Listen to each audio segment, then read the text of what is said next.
भोक्ता का मतलब प्राप्त होना, भोगना नहीं। जब वो जीव रूप में रहता है तो भोक्ता हो जाता है, और जब आत्मा रूप में रहता है तो अभोक्ता होता है। वृंदावन बिहारी लाल की।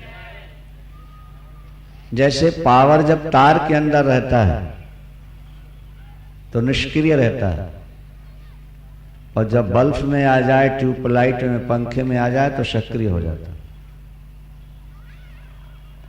नहीं, तार के अंदर तो पावर है, लेकिन वो अभी बल्ब में नहीं आया, ट्यूबलाइट, पंखे में, मशीन में नहीं आया, तो निष्क्रिय है ना वो। नहीं समझ में। जब बल्ब से जुड़ेगा तो सक्रियता मालूम पड़ती है, अगर बल्ब ना रहे तो निष्क्रिय। तो आत्मा यूं तो न्यूट्रल तत्व है, पर जब वो प्रकृति के साथ तादात्म्य स्थापित कर लेता है तो वो जीव बन करके भोक्ता कहलाने लगता है। जैसे आग है पर लकड़ी न मिले, तार न हो, पार्थिव पदार्थ न हो, जल न हो, तो अग्नि के प्रकट होने का कोई माध्यम नहीं रहेगा। अग्नि कब भोजन करती है? जब प्रकट हो जाती है। जब तक प्रकट नहीं होगी तब तक भोजन नहीं करती है, वो न्यूट्रल रहती है। समझने की कोशिश करो, हर लकड़ी के अंदर आग है। माचिस की तीली में आग है कि नहीं है? हाँ है, भोजन करती है वो। हाँ, और आपने ठोकर मार के प्रकट कर दिया, अब लकड़ी को खाने लगी कि नहीं हो? हाँ, उसी लकड़ी में थी लेकिन उसको खा नहीं रही थी, और जब उसमें प्रकट हो गई खाना शुरू कर दिया। जब तुम अपने रूप में रहोगे तो अभोक्ता रहोगे, जब तुम प्रकृति के साथ जोड़ोगे तो भोक्ता कहलाओगे। प्रकृति से अपने को अलग मानने का अभ्यास करना चाहिए। पुरुष प्रकृति में स्थित होकर, जीव प्रकृति में स्थित होकर ही प्रकृति के गुणों को भोगता है, और उसका कारण केवल गुणों का संग है। जब गुणों का संग हो जाता है तभी इसका सत और असत योनियों में आना जाना सिद्ध होता है। ये कभी उपदृष्टा है तो कभी अनुमंता है, कभी भर्ता भोक्ता महेश्वर है, तो कभी यही परमात्मा है। इसके भिन्न भिन्न नाम बदलते रहते हैं। इस तरह प्रकृति और पुरुष को जो गुणों के सहित जान लेता है, वो संसार में व्यवहार करता हुआ भी कहीं आसक्त नहीं होता, कहीं फंसता नहीं है। उस आत्मा को समझने के लिए 4-5 प्रकार भगवान ने यहां बतलाए। जो ऊंची कोटि के ज्ञानी होते हैं, जिनकी बुद्धि बहुत ज्यादा तीव्र होती है, वो लोग परमात्मा को ध्यान के द्वारा प्राप्त कर लेते हैं। क्या? ध्याने नात्मन पश्यन्ति, ध्यान के द्वारा ही अपने अंदर देख लेते। उससे थोड़ा कम बुद्धि वाले हैं तो सांख्य योग के द्वारा पहले प्रकृति के 24 तत्वों का निरूपण करते हैं, फिर 24 का निरसन करते हैं, फिर ध्यान करते हैं।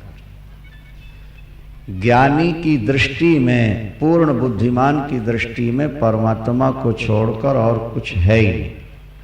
उससे थोड़ा सामान्य हुआ तो प्रकृति और पुरुष दोनों मिल गए। फिर वह प्रकृति के गुणों को समझकर, 24 तत्वों को समझकर उनको अलग करके फिर आत्मा का ध्यान करता है। ये दूसरा हुआ।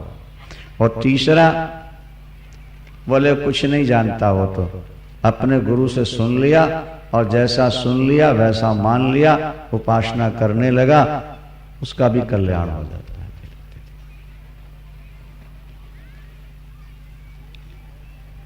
वे भी भव सागर से पार हो जाते हैं जो अपने गुरु से सुन करके मेरी उपासना करते रहते हैं।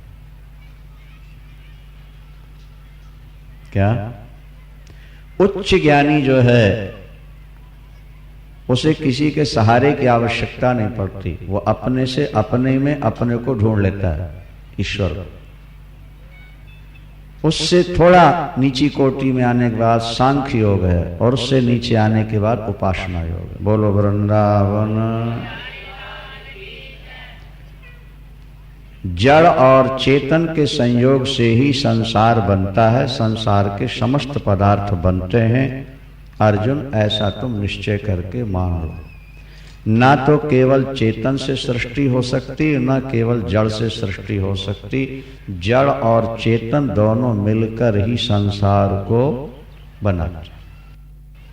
जैसे ना पुरुष केवल संतान पैदा कर सकता, ना स्त्री पैदा कर सकती। दोनों का संबंध ही संतान उत्पत्ति में हेतु होता है। तो जैसे स्त्री और पुरुष दोनों स्वतंत्र संतान पैदा नहीं कर सकते, दोनों मिलकर संतान पैदा कर सकते हैं, इसी तरह प्रकृति और परमात्मा ये दोनों मिलकर ही संसार रूपी संतान पैदा किया करते हैं। ना अकेले ना तो प्रकृति कर सकती है और ना परमात्मा कर सकता है। और दूसरी बात यह है अर्जुन कि परमात्मा सभी प्राणियों में एक समान रहता है, एक समान। सभी प्राणी पदार्थ में परमात्मा एक समान है। पदार्थ बनते हैं और नष्ट हो जाते हैं, परमात्मा कभी बना नहीं, इसलिए कभी नष्ट होता नहीं। पदार्थों के नष्ट होते हुए भी जो आत्म तत्व को अविनाशी समझ लेता है वो भवसागर से पार हो जाता है। जैसे आकाश में बादल बनते हैं, दृष्टांत से बात समझो। आकाश में बादल बनते हैं, बरसते हैं और फिर मिट जाते हैं, लेकिन आकाश ज्यों का त्यों बना रहता है। ठीक है ना?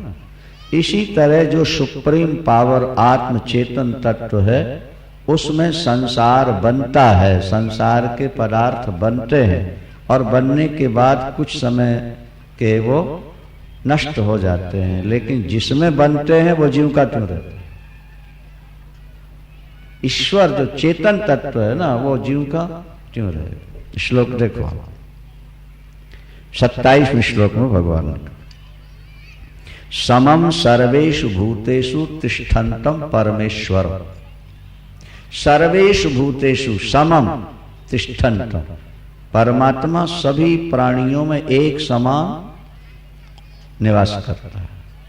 और विनश्यत्सु अविनश्यन्तम, पदार्थों के नष्ट होने पर भी वो नष्ट नहीं होता। ऐसा जो देखते हैं वही वास्तव में देखते हैं, बाकी तो अंधे हैं। जो पदार्थों के साथ चेतन को भी नष्ट हुआ मानते हैं वो बुद्धि से अंधे हैं। शरीर बनता है, शरीर रहता है, बढ़ता है, घटता है और मिटता है, लेकिन शरीर ही जो उसके अंदर है वो एक सा रहता है। शरीर के नष्ट होने पर भी आत्म तत्व ज्यों का त्यों रहे। ये भगवान का संग। समझ में आ रहा है? नहीं? यह ध्यान रखना।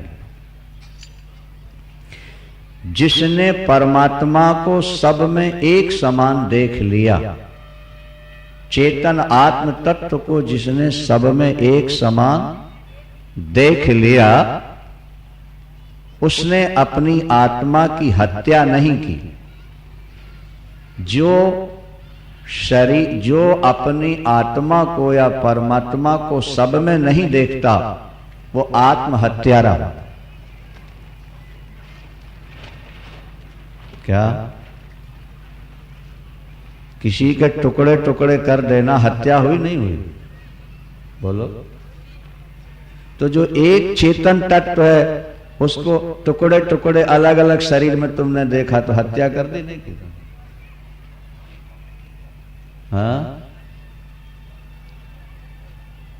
और एक बड़ा सुंदर श्लोक है, योन्नथा संतमात्मानम अन्यथा प्रतिपद्यते किंते न कृतम पापम चौरेण आत्मापहारिण। जो आत्मा के सही स्वरूप को नहीं समझ पाया, उस चोर ने कौन सा पाप नहीं किया, माने सब पाप कर लिया। जो आत्मा के सही स्वरूप को न समझकर अन्यथा रूप में आत्मा को देखता है, उसने सबसे ज्यादा पाप किया हो। आत्मा के सही स्वरूप को समझने का प्रयास कर। जितने कर्म होते हैं वो प्रकृति के द्वारा होते हैं। कर्म प्रकृति के द्वारा होते हैं। शरीर में रहता हुआ आत्मा अकर्ता अभोक्ता ही बना रहता है। कर्म होते हैं प्रकृति से, शरीर से अज्ञान के कारण आरोप हो जाता है आत्मा।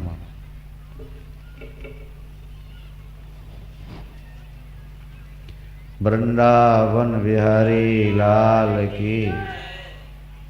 प्रातःकाल हमने कहा था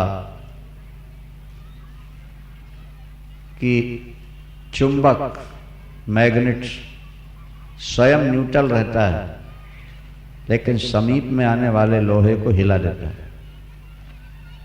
स्वयं नहीं हिलता, पर लोहे में हलचल पैदा कर देता है। यावन मात्र क्रिया शरीर के द्वारा, इंद्रिय मन बुद्धि अहंकार के द्वारा संपन्न होती है, आत्मा उस समय भी न्यूट्रल रहता है। अज्ञान के कारण आत्मा में कर्तृत्व जोड़ दिया जाता है। श्लोक ध्यान से देखें। प्रकृत्यैवच कर्माणि और क्रियमाणानि सर्वशः यह पश्यति तथा आत्मानम अकर्तारम स पश्यति। आत्मा अकर्ता है। प्रकृति के द्वारा शरीर में जो इंद्रियां बनी हैं, उनसे कर्म। नहीं आई बात समझ में? अरे भाई देखो, किसी को पैरालाइसिस हो गया तो आत्मा उसके अंदर है कि नहीं? हाँ है? बोलो हाथ उठाओ। अरे तुम्हें नहीं कह रहे, जिसको पैरालाइसिस हुआ है, जिसको लकवा मार गया, उससे बोलो हाथ उठाओ। नहीं उठा? पैर उठाओ। क्या समझ? आत्मा तो है ना। जिसको पैरालाइसिस हो गया, जिसको लकवा मार गया, पड़ा है पलंग पर, और उसके हाथ में बंदूक दे दो, बोलो बटन दबाओ, मारो किसी को। हाँ क्यों नहीं दबाता? आत्मा तो है ही ना अंदर।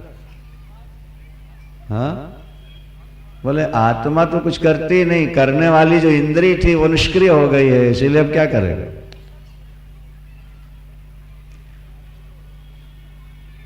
कर्म जो होते हैं वो इंद्रियों से होते हैं, आत्मा न्यूट्रल रहती है।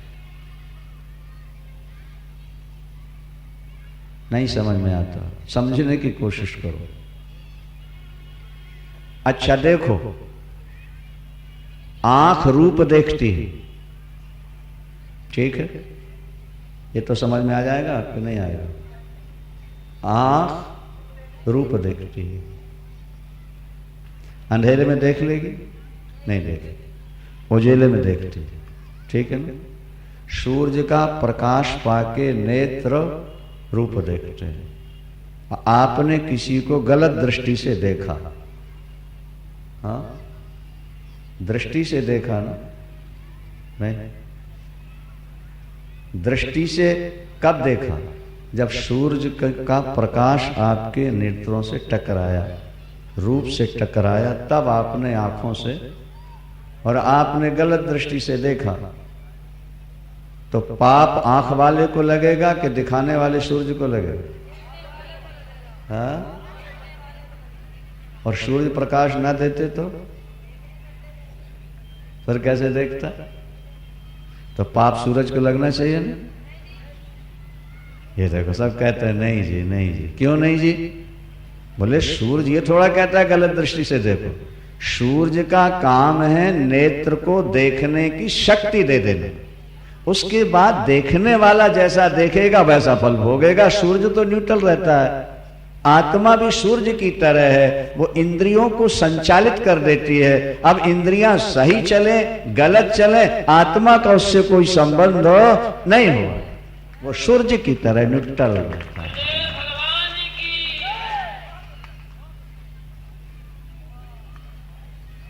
सूर्यो यथा सर्वलोकस्य चक्षु, ये उपनिषद का वचन है। सूर्यो यथा सर्वलोकस्य चक्षु न लिप्यते चाक्षुषैर बाह्य दोष।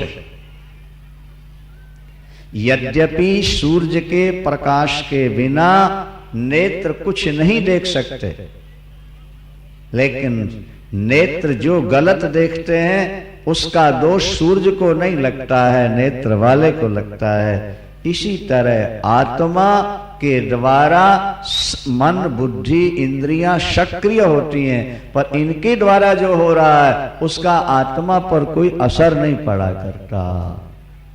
तो फिर ये कैसे भान हो गया कि मैंने ऐसा किया? बोले अज्ञान उसमें हेतु। आत्मा के स्वरूप का ठीक ज्ञान न होना ही अज्ञान कहलाता है। नहीं समझ? और उस समय आप शरीर को और आत्मा को एक मानते हो। जब शरीर और आत्मा को एक मान लेते हो तो आप कर्ता बन जाते हो, और जब कर्ता बनते हो तो फिर भोक्ता भी बन जाते हो। क्योंकि जो कर्ता होगा वो भोक्ता जरूर होगा। जो कर्ता नहीं बनेगा वो बेटा मेरा है, क्यों कि मैंने पैदा किया। जब मरेगा तो फिर कौन रोएगा? बोले जिसने बेटा अपना माना रो। तुम जब बेटा के कर्ता बने कि मैंने पैदा किया, तब उसके वियोग का दुख कौन भोगेगा? वही भोगेगा ना जिसने कहा मैंने बेटा पैदा किया। और जिसने ये मान लिया कि ईश्वर की वस्तु ईश्वर ने प्रकृति ने पैदा कर दिया, हम तो न्यूट्रल आत्म तत्व शुद्ध बुद्ध है, तो वो चला भी गया तो दुख काहे को होगा? जो कर्ता नहीं बनेगा वो भोक्ता नहीं बनेगा, जो कर्ता बनेगा उसको भोगना जरूर।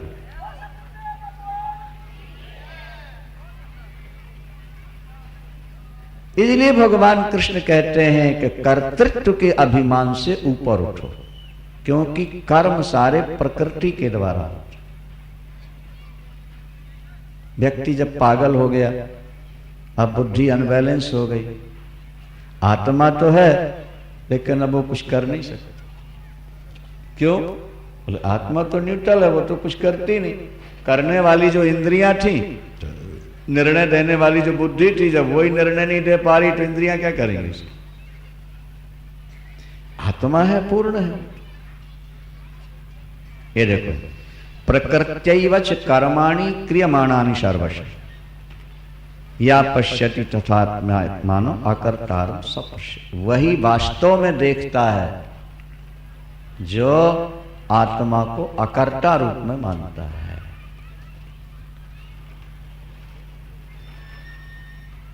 एक व्यक्ति ने गाय को लाठी उठाकर मारी, वो अनाज खाने लगी थी, गाय मर गई। गोहत्या उसके पास आई, तुमने गाय को मारा इसलिए तुम्हें इसका फल भोगना पड़ा। कहने लगा मैंने नहीं मारा। मैंने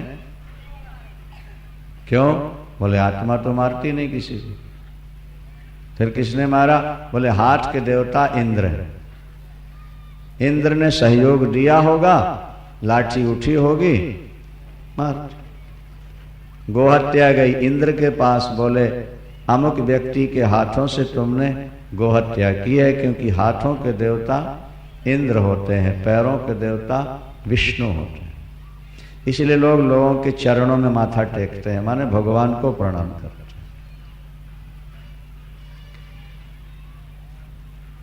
उस व्यक्ति ने मारा और मुझ कहता इंद्र ने मारा। बोले हाँ, वो कहता मैंने तो मारा नहीं, इंद्र ने मारा, क्योंकि इंद्र हाथों का देवता है। चलो हम चलते हैं, अगर वो वास्तव में हम ही को निमित्त मानता है तो हमको भोगना पड़ेगा, पर जरा परीक्षा तो ले लें। इंद्र वेश बदल के पहुंचे। उसने बहुत अच्छा एक बगीचा भी लगाया था। इंद्र ने कहा वाह भाई वाह, क्या बात है, कितना सुंदर बाग लगाया है लगाने वाले ने, ये कितने सुंदर पेड़ हैं, ये कितने सुंदर पुष्प हैं। नहीं, अरे भाई कौन है बाग लगाने वाला? आगे आ गया, समझे कि नहीं? ये पेड़ कहाँ से लाए बाबू आप? ये तो बहुत सुंदर है। बोला जी इसको लाने में बहुत परिश्रम करना पड़ा, अमुक शहर से लेके आया, फिर क्या किया, इतना गड्ढा खोदा, फिर इतनी खाद डाली, फिर ऐसा पानी इसको दिया, नहीं तब ये बड़े मुश्किल में तैयार हो। ये पेड़ का बोले ये अमुक जगह से लाया, ऐसे किया, ये बना। फिर तीसरी ये पेड़, सारे बाग के पेड़ पूछे और उन्हें बता दिया, वहां से लाया, वहां से लाया, ये लगाया, ये किया। इंद्र अपने रूप में प्रकट हो गए। बोले बुद्धूनाथ, गाय मारी तो इंद्र ने मारी हाथ से, और पेड़ लाया तो मैं लेकर के आया हूं। जब मैं लेके आया हूं तो तेरे को गोहत्या का पाप भी भोगना पड़ेगा, फिर हम निपटल है, तू भी भोगता। हमसे पाप हो जाए तो हम कह रहे हैं साहब आत्मा तो हमारी न्यूट्रल है, अब पुण्य हो जाए तो मैंने किया, फिर तो पाप का फल भोगना पड़ेगा, तुमको समझ लो अच्छी तरह से। एक आर्टिस्ट था, मूर्तिकार, ध्यान से सुनो बात, मूर्तिकार। महाराज वो किसी व्यक्ति की मूर्ति बना दे और व्यक्ति को उसके बगल में बैठा लो तो सामने खड़ा व्यक्ति पहचान नहीं सकता था मूर्ति कौन है और व्यक्ति कौन है। ऐसा बढ़िया कलाकार। जब उसको मालूम पड़ा कि मेरी मृत्यु निकट है, यमराज के दूत आने वाले हैं, उसने अपनी ही शक्ल की 10-12 मूर्तियां बना ली और बैठ गया उन्हीं के बीच में। अब प्राणायाम साध लिया, श्वास भी नहीं लेता, बहुत धीमी श्वास। यम के दूत आए, देखा, पहचान नहीं पाए वो व्यक्ति कौन सा है, सब एक से जैसे। यम के दूत नहीं पहचान पाए, वापस लौट गए। यमराज जी ने पूछा खाली हाथ क्यों लौट आए? बोले सरकार उसी शक्ल के 10-12 बैठे हैं वहां, और अब ये समझ में नहीं आ रहा कि उन 10-12 में वो कौन। यमराज जी ने कहा मैं जाके देखता हूं। यमराज जी पहुंचे, वो भी नहीं पहचान पाए जल्दी जल्दी से। बहुत बढ़िया आर्टिस्ट था, मूर्तिकार। यमराज जी ने जुक्ति निकाली, बोले वाह भाई वाह, शाबाश, सारे ब्रह्मांड का शासन मैं करता हूं, लेकिन मैंने आज तक ऐसा बढ़िया मूर्तिकार नहीं देखा तो इतनी बढ़िया मूर्तियां बना सकता है। अगर वो कहीं मिल जाए तो उसके हाथ को चूम लूंगा, उसको धन्यवाद दूंगा जिसने इतनी बढ़िया मूर्ति बनाई है। उससे नहीं रहा गया, उठ के खड़ा हो गया, जी मैंने बनाई है। बोले बेटा चलो तुम्हें लेने ही आए थे हम। बोलो वृंदावन। यमराज जी उसको ले गए। यदि अपनी तारीफ सुनकर भी वो उठकर खड़ा न होता तो मौत से बच गया। लेकिन जीव के अंदर ये कमजोरी है कि जब सफल होता है तो मैंने किया और विफल होता है तो ईश्वर ने किया। गलत काम किया तो बोले ईश्वर ने करा दिया, और बढ़िया काम किया तो मैंने किया। ये जीव की कमजोरी है, कमजोरी। अब देखिए आप 30वां श्लोक, यदा भूत पृथक भावम एकष्ठम अनुपश्यति। आप लोग तो पढ़े लिखे हो, गीता के शब्द बहुत सरल संस्कृत के हैं, कठिन संस्कृत नहीं है। यदा भूत पृथक भावम, ये जो अलग अलग प्राणी दिखते हैं इनको एकष्ठम अनुपश्यति, जब एक में देख लेगा, तत एव च विस्तारम, और उस एक का ही ये सारा पसारा है। ब्रह्म संपद्यते, तदा उसी समय ब्रह्म को प्राप्त हो जाएगा। तत एवच विस्तारम ब्रह्म संपद्यते तदा। हिंदी भी लिखी है और संस्कृत के श्लोक भी हैं, आप स्वयं पढ़। जिस दिन ये जीव अनेकों में एक को देख लेगा, और एक का ही ये सारा विस्तार है। एको हम, वेद में लिखा, एको हम बहुश्यामो प्रजाएय, मैं एक हूं अनेक हो जाऊं। ये जब परमात्मा का वृंदावन बिहारी लाल। ब्रह्म संपद्यते तदा, उस समय वो जीव ब्रह्म को प्राप्त हो जाता है, एक रूप हो जाता है।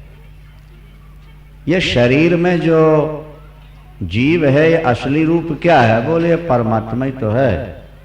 अनादित्वात् निर्गुणत्वात् परमात्मायम् अव्ययः। ये अनादि और निर्गुण होने के नाते ये परमात्मा ही है, इसमें अव्यय, जो क्षय से रहित है, अविनाशी है। ये शरीर में रहता हुआ भी कौनते ना कुछ करता है और ना लिप्त होता है। भागवत में भी ऐसे ही लिखा है, प्रकृतिष्ठोपि पुरुषः नाज्यते प्राकृतिर्गुणैः। प्रकृति में रहता हुआ भी चेतन तत्व प्रकृति के धर्मों से लिप्त नहीं होता। कैसे?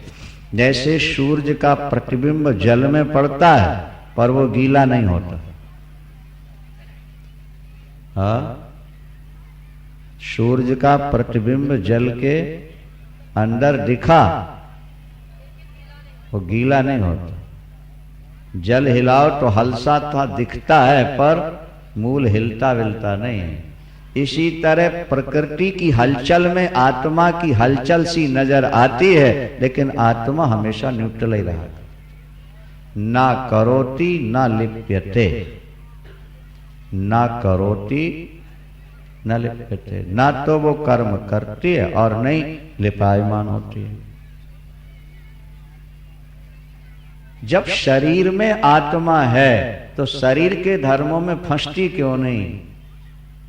तो भगवान कहते हैं, अर्जुन आकाश सब जगह है कि नहीं? बोलो, कहीं फंसा है क्या?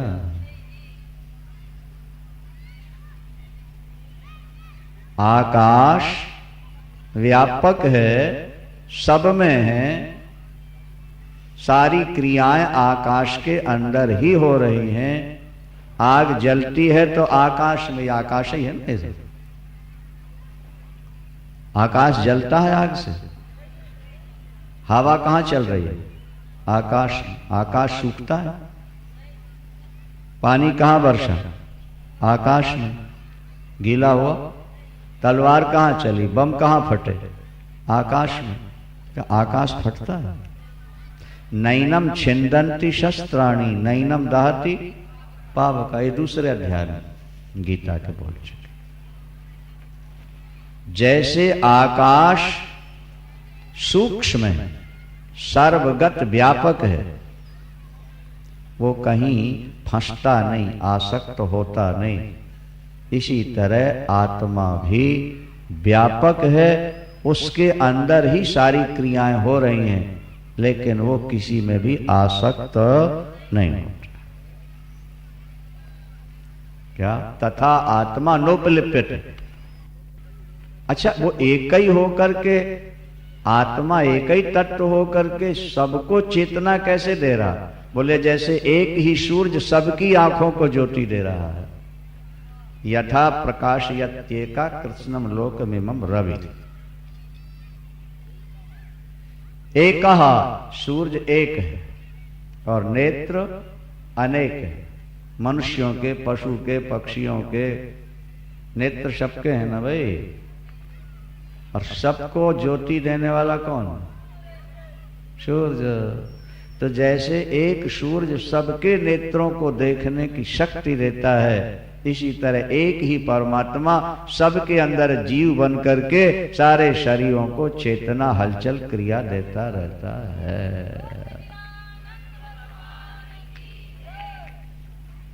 देखो पाठ, जिनको अभी तक ज्ञान दृष्टि नहीं मिली, ये अध्याय उनके समझ में नहीं आएगा। पढ़ लोगे, सुन लोगे, लेकिन समझ में नहीं। इसको समझने के लिए ज्ञान चक्षु चाहिए।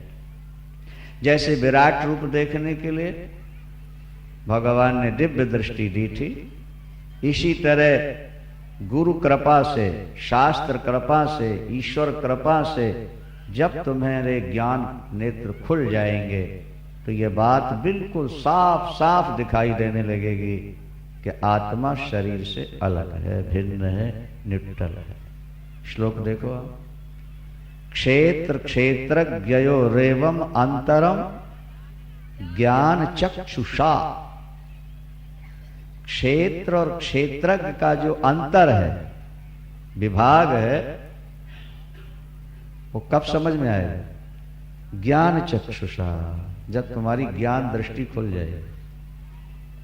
अभी ज्ञान दृष्टि बंद है तुम्हारी, इसलिए ये बात सुनने के भी समझ में। और भगवान कृष्ण कहते हैं समझ में ना आए तो आश्चर्य नहीं करना, समझ में आ जाए तो आश्चर्य कर लेना। बोलो वृंदावन। न समझ में आए तो कोई आश्चर्य क्यों? बोले इस माया में न समझने से ही तो संसार भटक रहा है, चल रहा है। और जिसके समझ में आ गया बस वो माया से छूट गया। विद्या जैसे अविद्या को नष्ट करेगी, बस तुम्हारा आवागमन समाप्त हो गया।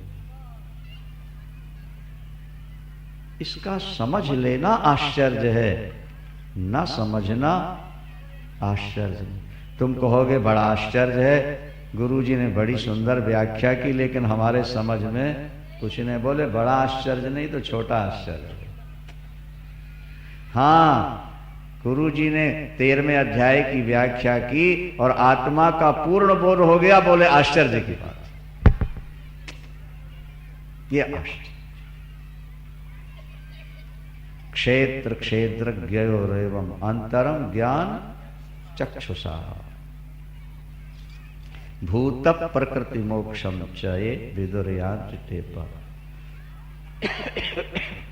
ज्ञान दृष्टि से जिसने क्षेत्र और क्षेत्रज्ञ के विभाग को समझ लिया, उसको मोक्ष मिल, उसको परमात्मा मिल गया, उसको शांति मिल गई, उसका जीवन सफल हो गया। अब भगवान ने कह दिया इसमें कि प्रकृति गुणई, प्रकृति के गुणों से ये बंधा हुआ है जीव चिदाभास। तो अर्जुन का प्रश्न है कि वो गुण क्या है। अर्जुन से भगवान गुणों की व्याख्या करते हैं। ये सुनने लायक अध्याय 14वां है। अब आप इसे भी श्रवण करें। पहले एक भजन सुन लें।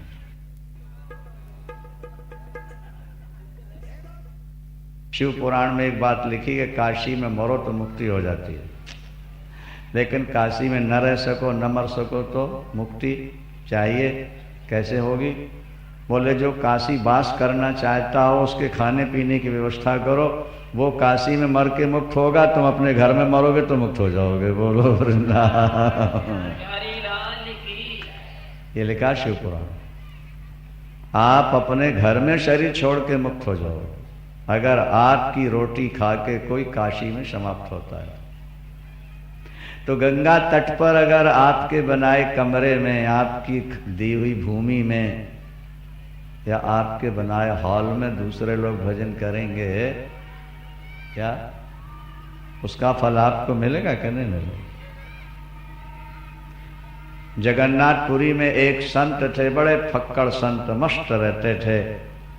एक सदगृहस्थ उनके संपर्क में आके वो भी भावुक हो गया, पागल बन गया, काम धाम छोड़ के भजन में लगे। पत्नी नास्तिक ढंग की थी, वो कुड़कुड़ाती रहती थी। इस मुए ने मेरे पति को बर्बाद कर दिया। बोलो वृंदावन। नहीं, अरे इसने तो अपना घर उजाड़ा ही, हमारा भी उजाड़ रहा है। पति को उसने अपनी तरह बना लिया, काम धाम सब छोड़ बैठा। जब पति घर में आए खूब गालियां वालियां सुनाते रहते। प्रार्थना की स्वामी जी जैसी मुझ पर कृपा की आपने, इस पर भी कर दो, ये भी थोड़ा भजन करने लगे। उन्होंने कहा भाई समय आएगा तो सब हो जाएगा। समय से पहले और भाग्य से अधिक न किसी को मिला है और न मिलेगा। समय से पहले और भाग्य से अधिक नहीं। कुछ समय बीत गया, एक दिन संत निकले भिक्षा मांगने, उसी घर पहुंच गए। वो पोछा लगा रही थी, पोछा गोबर मिट्टी का। दरवाजे पर खड़े होकर आवाज लगाई, भिक्षान दे। मुड़ के देखा, ये वही है जिसने मेरा घर उजाड़ा है, मेरे पति को बर्बाद किया और रोटी मांगने आया, मेरा घर भी उजाड़ा। वो पोछा जो लगा रहे थे ना, वही उठा के फेंक के मारा संत को। भाग जाया। संत गीता पढ़े हुए थे, उनके लिए मान और अपमान एक समान होता है। क्या? मानापमानयोस्तुल्यः। वो कपड़े उठा के ले गए और समुद्र में उस कपड़े को धोने लगे। और जगन्नाथ भगवान से प्रार्थना करते हैं कि जैसे कपड़े की मैल यहाँ धुल रही है भगवान, उसके दिल की मैल भी धो दो ताकि वो भी शुद्ध हो जाए। कपड़ा धोया, सुखाया, उसको फाड़ के बत्ती बनाई, जैसे रुई की बत्ती बनाते हैं, उसने कपड़े की बत्ती बनाई बट करके, और घी डालकर जगन्नाथ भगवान की आरती करने लगे। हे प्रभु, जैसे ये ज्योत आपके चरणों में जला रहा हूँ, ऐसे उसके दिल में भी थोड़ा प्रकाश कर दो। उसको चारों तरफ ज्योति ज्योति दिखने लगी, चारों तरफ। घबरा गई, हो क्या रहा है? जहां देखती हूँ ज्योति जल रही। पति को सुनाया, बोले बाहर ज्योतियां दिख रही हैं। आज कोई दान किया, यज्ञ पाठ पूजा कुछ किया है? बोले नहीं, वो तेरा गुरु आया था, नहीं, उसको पोछा दान किया है। चलो देखें कहाँ है। पता किया तो पता लगा के मंदिर गए, दौड़े दौड़े दोनों गए, उसी कपड़े की आरती कर रहे थे जो जला के। वो गृहस्थ रो पड़ा। उसने कहा, पगलिया, तूने पोछा दिया तो तेरे बाहर ज्योत जल गई, अगर सेवा कर लेती तो तेरे अंदर ज्योत जल जानी थी, तेरा जीवन धन्य हो जाता। चरण हम अगर भजन नहीं कर सकते तो भजन करने वालों का सहयोग भी हमसे बन जाए, तब भी हमारा कल्याण हो सकता। अच्छा, इसलिए जो धन लगा सकते हैं वे धन लगाएं, जो तन लगा सकते हैं वे अपना तन लगाएं। भाग्यशाली हैं, क्योंकि इनकी बनाई चीज सैकड़ों वर्षों तक हजारों लाखों यात्रियों के विश्राम के लिए। अगले वर्ष तो कुंभ आ रहा है, नहीं खड़े होने को जगह नहीं मिलेगी। आश्रम बन जाएगा तो निश्चिंत होकर बैठ तो सकोगे। बोलो वृंदावन।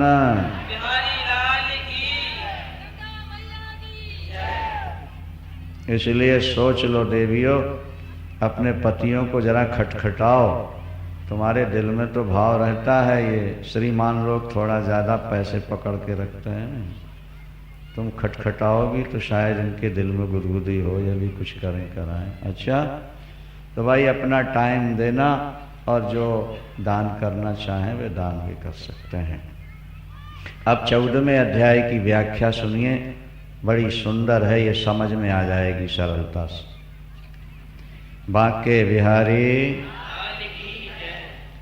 परम भूया प्रवक्ष्यामि ज्ञानानाम ज्ञानमुत्तमम्। अर्जुन, मैं फिर तुमसे ज्ञानों में श्रेष्ठ ज्ञान सुनाता हूं, जिसे सुनकर के ऋषियों ने सिद्धि प्राप्त की है और मुझे प्राप्त कर चुके। इस ज्ञान को अगर तुम धारण कर लोगे तो जब सृष्टि होगी तो तुम्हारा जन्म नहीं होगा, और जब प्रलय होगा तो तुम्हारी मृत्यु नहीं होगी। जन्म और मृत्यु से सृष्टि में उत्पन्न ही नहीं हो। इसको ध्यान से सुनना अर्जुन। मम योनिर महद ब्रह्मो तस्मिन गर्भम दधाम्यहम्। महद ब्रह्म माने प्रकृति मेरी योनि है, उसमें मैं गर्भ धारण करता हूं और उसी प्रकृति से फिर ये संसार पैदा होता है। जैसे किसान खेत में जब बीज बोता है तो फिर अनाज पैदा होता है। क्या? किसान खेत में बीज बोता है